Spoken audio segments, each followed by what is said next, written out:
ನಮಸ್ಕಾರ ಸ್ನೇಹಿತರೆ, ಹೇಗಿದ್ದಾರೆ ಎಲ್ಲರೂ ಚೆನ್ನಾಗಿದ್ದಾರೆ ಅಂದ್ಕೊಂಡು ಸ್ನೇಹಿತರೆ. ಎಲ್ರಿಗೂ ಎಸ್ ಪಿ ಬಿ ಮೀಡಿಯಾದ ಮತ್ತು ವಿಡಿಯೋಕ್ಕೆ ತಮಗೆಲ್ರಿಗೂ ಸ್ವಾಗತ ಸುಸ್ವಾಗತ. ಸ್ನೇಹಿತರೆ, ಈ 2026ರ ಈ ಒಂದು ವರ್ಷದಲ್ಲಿ ಈ ಏಪ್ರಿಲ್ 11ರ ನಂತರ ಮೇಷ ರಾಶಿಯವರ ಭವಿಷ್ಯ ಹೇಗಿರಲಿದೆ, ಈ ಏಪ್ರಿಲ್ 11ರಂದು ಉಂಟಾಗ್ತಿರುವಂತಹ ಗ್ರಹ ಸಂಚಾರಗಳು ನಿಮ್ಮ ಈ ಮೇಷ ರಾಶಿಯವರ ಜನರ ಜೀವನದಲ್ಲಿ ಏನೆಲ್ಲ ಬದಲಾವಣೆಗಳನ್ನು ತರಲಿದೆ, ಯಾವುದರಲ್ಲಿ ಶುಭವಾಗಲಿದೆ, ಯಾವುದರಲ್ಲಿ ಬಹಳ ಎಚ್ಚರಿಕೆಯನ್ನು ವಹಿಸಬೇಕು. ಅದರಲ್ಲೂ ಏಪ್ರಿಲ್ 11ರಂದು ಉಂಟಾಗ್ತಿರುವಂತಹ ಬುಧನ ಸಂಚಾರವು ನಿಮ್ಮ ಜೀವನದಲ್ಲಿ ಒಂದಿಷ್ಟು ಭಯಂಕರವಾದಂತಹ ಘಟನೆಗಳನ್ನು ಕೂಡ ತರಲಿದ್ದು, ಹಾಗೆಯೇ ಸಕಾರಾತ್ಮಕ ಬದಲಾವಣೆಗಳನ್ನು ಕೂಡ ತರಲಿದೆ. ಹಾಗಾದರೆ ನಿಮ್ಮ ಜೀವನದ ವಿವಿಧ ಅಂಶಗಳಾದಂತಹ ವೃತ್ತಿ, ಆರೋಗ್ಯ, ವೈವಾಹಿಕ ಜೀವನ, ಆರ್ಥಿಕ ಸ್ಥಿತಿ, ಕೌಟುಂಬಿಕ ಜೀವನ, ವ್ಯವಹಾರ ಮತ್ತು ಶಿಕ್ಷಣಕ್ಕೆ ಸಂಬಂಧಪಟ್ಟಂತೆಯೇ ಈ ರಾಶಿಯವರು ಏನೆಲ್ಲ ಬದಲಾವಣೆಗಳನ್ನು ಕಂಡಿದ್ದೀರಿ, ಈ ಏಪ್ರಿಲ್ ತಿಂಗಳು ಉಂಟಾಗ್ತಿರುವಂತಹ ಗ್ರಹ ಸಂಚಾರಗಳು ನಿಮ್ಮ ಜೀವನದ ಮೇಲೆ ಏನೆಲ್ಲ ಪರಿಣಾಮವನ್ನು ಬೀರಲಿದೆ ಎಂಬುದನ್ನು ಸಂಪೂರ್ಣವಾಗಿ ಇದೇ ವಿಡಿಯೋದಲ್ಲಿ ತಿಳಿಸ್ಕೊಡ್ತಾನೆ. ಹಾಗೆಯೇ ಇರುವಂತಹ ಸರಳ ಪರಿಹಾರಗಳನ್ನು ಕೂಡ ತಿಳಿಸ್ಕೊಡ್ತಾನೆ ಸ್ನೇಹಿತರೆ. ಆದ್ದರಿಂದ ವಿಡಿಯೋನ ಸ್ಕಿಪ್ ಮಾಡಿದೆ ಇಲ್ಲಿಂದ ಕೊನೆ ತನಕ ನೋಡ್ತಾ ಬನ್ನಿ. ಸ್ಕಿಪ್ ಮಾಡಿ ವಿಡಿಯೋ ನೋಡೋದ್ರಿಂದ ಅಷ್ಟು ಇನ್ಫಾರ್ಮೇಷನ್ ಅರ್ಥ ಆಗೋದಿಲ್ಲ. ಸೊ ಫಸ್ಟಿಂದ ಎಂಡ್ ತನಕ ವಿಡಿಯೋನ ವಾಚ್ ಮಾಡಿ. ಹಾಗೆ ನಮ್ಮ ಈ ವಿಡಿಯೋ ಇಷ್ಟಾಗಿತ್ತು ಅಂದರೆ ವಿಡಿಯೋಕ್ಕೆ ಒಂದು ಲೈಕ್ ಮಾಡಿ. ಯಾರೇನು ನಮ್ಮ ಚಾನಲ್ನ ಸಬ್ಸ್ಕ್ರೈಬ್ ಮಾಡ್ಕೊಂಡಿಲ್ಲ ಅವರು ಈಗಲೇ ಸಬ್ಸ್ಕ್ರೈಬ್ ಮಾಡ್ಕೊಳ್ಳಿ ಸ್ನೇಹಿತರೆ. ಸಬ್ಸ್ಕ್ರೈಬ್ ಮಾಡ್ಕೊಂಡು ನಿತ್ಯ ವಿಡಿಯೋ ವಾಚ್ ಮಾಡ್ತಿರೋರಿಗೆ ಥ್ಯಾಂಕ್ ಯು ಸೋ ಮಚ್ ಅಂತ ಹೇಳ್ತಾ, ಹಾಗಾದರೆ ಈ ಏಪ್ರಿಲ್ ತಿಂಗಳಿನಲ್ಲಿ ಈ ಮೇಷ ರಾಶಿಯವರ ಭವಿಷ್ಯ ಹೇಗಿರಲಿದೆ ಎಂಬುದನ್ನು ಮೊದಲನೇದಾಗಿ ತಿಳ್ಕೊಳ್ತಾ ಬರೋಣ. ಅದಾದ ನಂತರ ಈ ಏಪ್ರಿಲ್ 11ರ ನಂತರ ಉಂಟಾಗ್ತಿರುವಂತಹ ಗ್ರಹ ಸಂಚಾರದ ಬದಲಾವಣೆಯು ಏನೆಲ್ಲ ಲಾಭಗಳನ್ನು ತರಲಿದೆ ಎಂಬುದನ್ನು ಒಂದೊಂದಾಗಿ ತಿಳ್ಕೊಳ್ತಾ ಬರೋಣ. ಹೌದು ಸ್ನೇಹಿತರೆ, ಮೊದಲನೇದಾಗಿ ಈ ಏಪ್ರಿಲ್ ತಿಂಗಳು ಆಂತರಿಕ ಸಂಘರ್ಷಗಳು ಮತ್ತು ಅಸಾಧಾರಣವಾದಂತಹ ವಿಜಯಗಳನ್ನು ಕಾಣ್ತಾ ಹೋಗ್ತೀರಿ ಅಂತಲೇ ಹೇಳ್ಬೋದು. ಏಪ್ರಿಲ್ 2026 ಈ ಮೇಷ ರಾಶಿಯವರಿಗೆ ವಿಶಿಷ್ಟವಾದಂತಹ ಅನುಭವಗಳ ಸಮ್ಮಿಲನವನ್ನು ತರಲಿದೆ. ತಿಂಗಳ ಆರಂಭದಲ್ಲಿಯೇ ಏಪ್ರಿಲ್ 2ರಂದು ನಿಮ್ಮ ರಾಶಿಯಾಧಿಪತಿಯಾದಂತಹ ಮಂಗಳನು ಕರ್ಮಕಾರಕನಾದಂತಹ ಶನಿಯೊಂದಿಗೆ ವೇದ ಸ್ಥಾನದಲ್ಲಿ 12ನೇ ಮನೆಯಲ್ಲಿ ಪ್ರವೇಶವನ್ನು ಮಾಡಿರೋ ಕಾರಣ, ನಷ್ಟದ ಮನೆಯಲ್ಲಿ ನಿಮ್ಮ ರಾಶಿಯಾಧಿಪತಿ ಕುಳಿತಿರೋ ಕಾರಣ ನೀವು ಒಂಟಿತನದ ಭಾವನೆಯನ್ನು ಅನುಭವಿಸ್ಬೋದು. ನಿಮ್ಮ ಪ್ರಯತ್ನಗಳಲ್ಲಿ ಗಮನಾರ್ಹವಾದ ವಿಳಂಬಗಳನ್ನು ಎದುರಿಸ್ತಾ ಹೋಗ್ತೀರಿ. ಮಾನಸಿಕ ಒತ್ತಡವೂ ಕೂಡ ಹೆಚ್ಚಾಗ್ತಾ ಹೋಗ್ತದೆ ಅಂತಲೇ ಹೇಳ್ಬೋದು. ಆದರೆ ಚಿಂತಿಸುವಂತಹ ಅಗತ್ಯ ಬೇಡ ಸ್ನೇಹಿತರೆ, ಏಕೆಂದರೆ ಏಪ್ರಿಲ್ 14ರಂದು ಸೂರ್ಯನು ನಿಮ್ಮ ರಾಶಿಗೆ ಪ್ರವೇಶವನ್ನು ಮಾಡಿದ ನಂತರ ಉಚ್ಚ ಸ್ಥಾನದಲ್ಲಿ ತಲುಪಿದ ನಂತರ ಪರಿಸ್ಥಿತಿಯು ಸಂಪೂರ್ಣವಾಗಿ ನಿಮ್ಮ ಪರವಾಗಿ ಬದಲಾಗ್ತಾ ಹೋಗ್ತದೆ.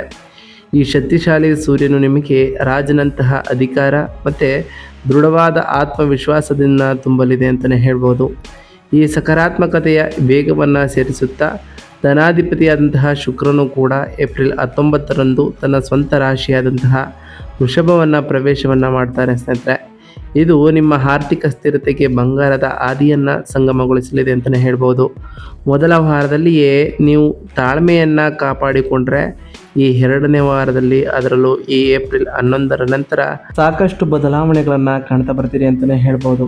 ಹಾಗಾದರೆ ಈ ಏಪ್ರಿಲ್ ತಿಂಗಳಿನಲ್ಲಿ ಈ ಮೇಷ ರಾಶಿಯವರಿಗೆ ಇರುವಂತಹ ಪ್ರಮುಖ ಗ್ರಹ ಸಂಚಾರಗಳೇನು ಎಂಬುದನ್ನು ನೋಡ್ತಾ ಬರೋದಾದರೆ, ಮೊದಲನೇದಾಗಿ ಮಂಗಳ ಗ್ರಹದ ವಿಚಾರಕ್ಕೆ ಬರೋದಾದರೆ, 12ನೇ ಮನೆಯ ಮೀನ ರಾಶಿಯಲ್ಲಿ ಏಪ್ರಿಲ್ 2ರಂದು ಪ್ರವೇಶವನ್ನು ಮಾಡಿರ್ತಕ್ಕಂತಹ ಮಂಗಳನು ಆಸ್ಪತ್ರೆಯ ಖರ್ಚುಗಳ ವಿಚಾರದಲ್ಲಿ, ನಿಮ್ಮ ನಿದ್ರಾಹೀನತೆಯ ವಿಚಾರದಲ್ಲಿ, ವಿದೇಶಿ ಪ್ರಯಾಣ, ಹಾಗೆ ಪ್ರಚೋದನೆ ಇಲ್ಲದಂತಹ ಆತಂಕವನ್ನು ಕೂಡ ಉಂಟು ಮಾಡಬಹುದು. ಇನ್ನು ಶನಿ 10ನೇ ಮತ್ತು 11ನೇ ಮನೆಯ ಅಧಿಪತಿಯಾಗಿ 12ನೇ ಮನೆಯ ಮೀನ ರಾಶಿಯಲ್ಲಿ ಇರೋ ಕಾರಣ ಕೆಲಸದ ಸ್ಥಳದಲ್ಲಿ ಒತ್ತಡವೂ ಕೂಡ ಹೆಚ್ಚಾಗ್ತಾ ಬರ್ತದೆ. ನಿಮ್ಮ ಆದಾಯವು ಖರ್ಚಾಗಿ ಹರಿದು ಹೋಗ್ತದೆ. ಏಕಾಂತದ ಕ್ಷಣಗಳು ಕೂಡ ಶನಿಯ ಈ ಸಂಚಾರದಲ್ಲಿ ಉಂಟಾಗಲಿದೆ ಅಂತಲೇ ಹೇಳ್ಬೋದು. ಇನ್ನು ಸೂರ್ಯಗ್ರಹದ ವಿಚಾರಕ್ಕೆ ಬರೋದಾದರೆ, 1ನೇ ಮನೆಯ ಉಚ್ಚ ಸ್ಥಾನದಲ್ಲಿ ಏಪ್ರಿಲ್ 14ರಂದು ಪ್ರವೇಶವನ್ನು ಮಾಡತಕ್ಕಂತಹ ಸೂರ್ಯನು ನಿಮ್ಮಲ್ಲಿ ಆತ್ಮವಿಶ್ವಾಸ, ಅಹಂಕಾರ, ಹಾಗೆ ಮೇಲಾಧಿಕಾರಿಗಳಿಂದ ಒತ್ತಡವನ್ನು ಕೂಡ ಅನುಭವಿಸ್ತಾ ಹೋಗ್ತೀರಿ. ಮಕ್ಕಳ ಪ್ರಗತಿಯನ್ನು ಕೂಡ ಸೂರ್ಯನ ಈ ಸಂಚಾರದ ಸಮಯದಲ್ಲಿ ಕಾಣ್ತಾ ಬರ್ತೀರಿ ಅಂತಲೇ ಹೇಳ್ಬೋದು. ಇನ್ನು ಶುಕ್ರ ಗ್ರಹದ ವಿಚಾರಕ್ಕೆ ಬರೋದಾದರೆ, 2ನೇ ಮನೆಯ ಸ್ವಕ್ಷೇತ್ರದಲ್ಲಿ ಏಪ್ರಿಲ್ 19ರಂದು ಪ್ರವೇಶವನ್ನು ಮಾಡತಕ್ಕಂತಹ ಶುಕ್ರನು ಕುಟುಂಬದಲ್ಲಿ ಸಂತೋಷವನ್ನು ತರಲಿದ್ದು, ಮಾತಿನಲ್ಲಿ ವಾಕ್ಚಾತುರ್ಯ ಮತ್ತು ಸ್ಥಿರ ಆದಾಯ, ಹಾಗೆ ವ್ಯಾಪಾರದಲ್ಲಿ ಲಾಭವನ್ನು ಕೂಡ ಕಾಣಲಿದ್ದೀರಿ ಅಂತಲೇ ಹೇಳ್ಬೋದು. ಇನ್ನು ಈ ರಾಶಿಯವರಿಗೆ ಸಂಬಂಧಪಟ್ಟಂತೆಯೇ ಹಣಕಾಸು ಮತ್ತು ಸಂಪತ್ತಿನ ವಿಚಾರದಲ್ಲಿ ಈ ಏಪ್ರಿಲ್ 11ರ ನಂತರ ಲಾಭ ಇರಲಿದೆಯಾ ಅಂತ ನೋಡ್ತಾ ಬರೋದಾದರೆ, ನಿಮ್ಮ ಲಾಭದ ಅಧಿಪತಿ ಶನಿಯು ಖರ್ಚಿನ 12ನೇ ಮನೆಯಲ್ಲಿ ಇರುವ ಕಾರಣ ನೀವು ಎಷ್ಟೇ ದುಡಿದ್ರೂ ಖರ್ಚುಗಳು ನಿಮಗಾಗಿ ಕಾಯ್ತಿರ್ತವೆ. ವಿಶೇಷವಾಗಿ ಈ ಏಪ್ರಿಲ್ನ ಈ ಮೊದಲ 2 ವಾರಗಳು ಹಣವು ನೀರಿನಂತೆ ಹರಿಯಬಹುದು. ಪ್ರಾಥಮಿಕವಾಗಿ ಆರೋಗ್ಯ ಸಮಸ್ಯೆಗಳು ಅಥವಾ ವಾಹನ ರಿಪೇರಿಗಾಗಿ ಬಹಳಷ್ಟು ಖರ್ಚು ಕೂಡ ಆಗಲಿದೆ. ಏಪ್ರಿಲ್ 19ರಂದು ಧನಾಧಿಪತಿಯಾದಂತಹ ಶುಕ್ರನು ತನ್ನ ಸ್ವಂತ ರಾಶಿಯನ್ನು ಪ್ರವೇಶವನ್ನು ಮಾಡಿದಾಗ ಉಬ್ಬರವಿಳಿತವು ಅನುಕೂಲಕರವಾಗಿ ಬದಲಾಗ್ತಾ ಹೋಗ್ತದೆ. ಇದು ನಿಮ್ಮ ಆರ್ಥಿಕ ಶಕ್ತಿಯನ್ನು ಬಹಳವಾಗಿ ಹೆಚ್ಚಿಸಲಿದೆ. ನಿಮ್ಮ ಕುಟುಂಬದ ಅಗತ್ಯಗಳಿಗಾಗಿ ನೆಚ್ಚಿನ ವಸ್ತುಗಳನ್ನು ಖರೀದಿಸಲು ಅಥವಾ ಚಿನ್ನಾಭರಣಗಳಲ್ಲಿ ಹೂಡಿಕೆಯನ್ನು ಮಾಡಲು ನೀವು ಸಂತೋಷದಿಂದ ಹಣವನ್ನು ಖರ್ಚು ಮಾಡಿಕೊಳ್ಳಿ. ಇಂದಿನ ಹೂಡಿಕೆಗಳಿಂದ ಬರುವಂತಹ ಉತ್ತಮ ಆದಾಯವು ನಿಮ್ಮ ಬ್ಯಾಂಕ್ ಬ್ಯಾಲೆನ್ಸನ್ನು ಅಂದವಾಗಿ ಸ್ಥಿರಗೊಳಿಸಲು ಸಹಾಯವನ್ನು ಕೂಡ ಮಾಡಲಿದೆ ಅಂತಲೇ ಹೇಳ್ಬೋದು. ಇನ್ನು ಈ ರಾಶಿಯವರ ಆರೋಗ್ಯ ಮತ್ತು ಯೋಗಕ್ಷೇಮದ ವಿಚಾರಕ್ಕೆ ಬರೋದಾದರೆ, ನಿಮ್ಮ ರಾಶಿ ಅಧಿಪತಿಯಾದಂತಹ ಮಂಗಳನು ಜಲತತ್ವದ ರಾಶಿಯಾದಂತಹ ಮೀನ ರಾಶಿಯಲ್ಲಿ ಶನಿಯೊಂದಿಗೆ ಇರಲಿದ್ದಾರೆ. ತಿಂಗಳ ಆರಂಭದಲ್ಲಿನ ಈ ಭಾರವಾದ ಗ್ರಹಗತಿಯು ನಿಮ್ಮನ್ನು ನಿದ್ರಾಹೀನತೆ, ಪಾದದ ನೋವುಗಳು ಅಥವಾ ಹೊಟ್ಟೆ ನೋವಿಗೆ ಸಂಬಂಧಪಟ್ಟಂತಹ ಜೀರ್ಣಕಾರಿ ಸಮಸ್ಯೆಗಳಿಂದ ಕಾಡಿಸ್ಬೋದು. ಅದರಲ್ಲೂ ಏಪ್ರಿಲ್ 14ರಂದು ಉಚ್ಚಸ್ಥಾನದಲ್ಲಿ ಸೂರ್ಯನು ಲಗ್ನವನ್ನು ಪ್ರವೇಶವನ್ನು ಮಾಡೋ ಕಾರಣ ನಿಮಗೆ ಅತ್ಯುತ್ತಮವಾದಂತಹ ಚೈತನ್ಯ ಹಾಗೆ ಬಲವಾದಂತಹ ರೋಗ ನಿರೋಧಕ ಶಕ್ತಿಯನ್ನು ನೀಡಲಿದೆ. ಸೂರ್ಯನು ನಿಮ್ಮ ದೇಹದಲ್ಲಿ ಉಷ್ಣತೆಯನ್ನು ಜಾಸ್ತಿ ಮಾಡಲಿದ್ದಾರೆ. ಹಾಗೆ ನೀವು ಸಣ್ಣ ಪುಟ್ಟ ವಿಷಯಗಳಿಗೂ ವಿಪರೀತವಾಗಿ ಕೋಪವನ್ನು ಹೋಗ್ತೀರಿ. ತಲೆನೋವು ಅಥವಾ ರಕ್ತದೊತ್ತಡದಲ್ಲಿ ಹಠಾತ್ ಏರಿಕೆಯನ್ನು ಕೂಡ ಅನುಭವಿಸಬಹುದಾಗಿದೆ.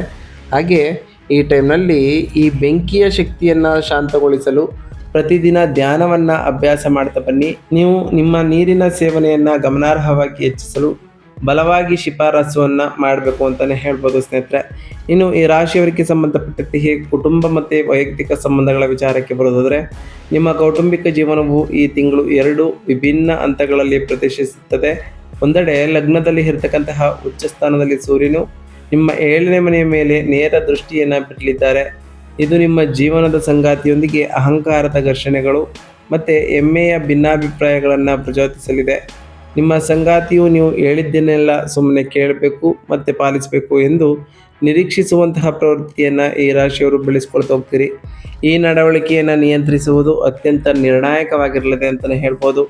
ಮತ್ತೊಂದೆಡೆ ಸೂರ್ಯನು 5ನೇ ಮನೆಯ ಮೀನರಾಶಿಯಲ್ಲಿ ಅಧಿಪತಿಯಾಗಿ ಇರುವುದರಿಂದ ಅವನ ಉಚ್ಚ ಸ್ಥಾನದಲ್ಲಿ ಇರತಕ್ಕಂತಹ ನಿಮ್ಮ ಮಕ್ಕಳ ಪ್ರಗತಿಯು ನಿಮಗೆ ಹೆಮ್ಮೆಯ ದೊಡ್ಡ ಮೂಲವಾಗಲಿದೆ ಅಂತಲೇ ಹೇಳ್ಬೋದು. ಶಿಕ್ಷಣ ಅಥವಾ ಇತರ ಕ್ಷೇತ್ರಗಳಲ್ಲಿ ಅವರ ಸಾಧನೆಗಳು ನಿಮಗೆ ಅಪಾರವಾದಂತಹ ಸಂತೋಷವನ್ನು ತರಲಿದೆ ಅಂತಲೇ ಹೇಳ್ಬೋದು. ಇದಲ್ಲದೆ ಏಪ್ರಿಲ್ 19ರ ನಂತರ ಶುಕ್ರನು 2ನೇ ಮನೆಗೆ ಪ್ರವೇಶಿಸಿದ ನಂತರ ಕೌಟುಂಬಿಕ ವಾತಾವರಣದಲ್ಲಿ ಸಾಮರಸ್ಯ, ಉಷ್ಣತೆ ಮತ್ತು ಸಂತೋಷವನ್ನು ಮರುಸ್ಥಾಪಿಸಲಿದೆ ಅಂತಲೇ ಹೇಳ್ಬೋದು. ಇನ್ನು ಈ ರಾಶಿಯವರ ಶಿಕ್ಷಣ ಮತ್ತು ವಿದ್ಯಾರ್ಥಿಗಳ ವಿಚಾರಕ್ಕೆ ಬರೋದಾದರೆ, ಲಗ್ನದಲ್ಲಿ 5ನೇ ಮನೆಯ ಅಧಿಪತಿ ಸೂರ್ಯನು ಉಚ್ಚ ಸ್ಥಿತಿಯಲ್ಲಿ ವಿದ್ಯಾರ್ಥಿಗಳಿಗೆ ವಿಶೇಷವಾಗಿ ಸ್ಪರ್ಧಾತ್ಮಕ ಪರೀಕ್ಷೆಗಳಲ್ಲಿ ತಯಾರಿಯನ್ನು ನಡೆಸುತ್ತಿರುವವರಿಗೆ ಪ್ರಚಂಡವಾದಂತಹ ಆಶೀರ್ವಾದವನ್ನು ನೀಡಲಿದ್ದಾರೆ. ನಿಮ್ಮ ದೃಢ ನಿಶ್ಚಯ ಮತ್ತು ವಿಷಯಗಳನ್ನು ಸಹ ನೀವು ಸುಲಭವಾಗಿ ಸಾಧಿಸಲು ಸಾಧ್ಯವಾಗ್ತದೆ ಅಂತಲೇ ಹೇಳ್ಬೋದು. ಇದರಿಂದ ಸಾಕಷ್ಟು ಬದಲಾವಣೆಗಳನ್ನು ಕಾಣ್ತಾ ಬರ್ತೀರಿ.